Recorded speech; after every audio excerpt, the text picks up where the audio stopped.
Sa mas pinaigting na kampanya kontra terorismo, voluntaryong nagbalik loob sa pamahalaan ang isang dating miyembro ng terrorist group sa Barangay Imelda, Mondragon, Northern Samar.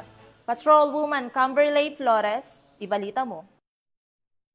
Voluntaryong nagbalik loob sa pamahalaan ang isang miyembro ng Communist Terrorist Group sa Barangay Imelda, Mondragon, Northern Samar. Ang pagbabalik loob ay resulta ng matagumpay na panawagan at pagsisikap ng mga tauhan ng 803rd Maneuver Company Regional Mobile Force Battalion 8 kasama ang 2nd Northern Samar Provincial Mobile Force Company, Mondragon Municipal Police Station at 43rd Infantry Battalion 8 Infantry Division, Philippine Army. Samantala, nakatanggap naman ang nagbalik loob ng agarang tulong na bigas mula sa mga kapulisan. Ang nasabing surrendery ay nasa kustodiya ng 803rd Maneuver Company RMFB8 para sa kanyang posibleng enrollment sa programa ng ating gobyerno na Enhanced Comprehensive Local Integration Program o ECLIP. Patuloy ang panawagan ng pambansang pulisya sa iba pang mga miyembro ng CTGs na iwaksi na ang maling ideolohiya at magbalik loob sa ating pamahalaan upang makasama ang pamilya, mamuhay ng payapa at patuloy na sumuporta sa mga programa ng ating gobyerno. Mula dito sa Eastern Visayas, ako ang inyong PNN correspondent, Patrolwoman Flores, alagad ng batas, tagataguyod ng Balitang Pulis.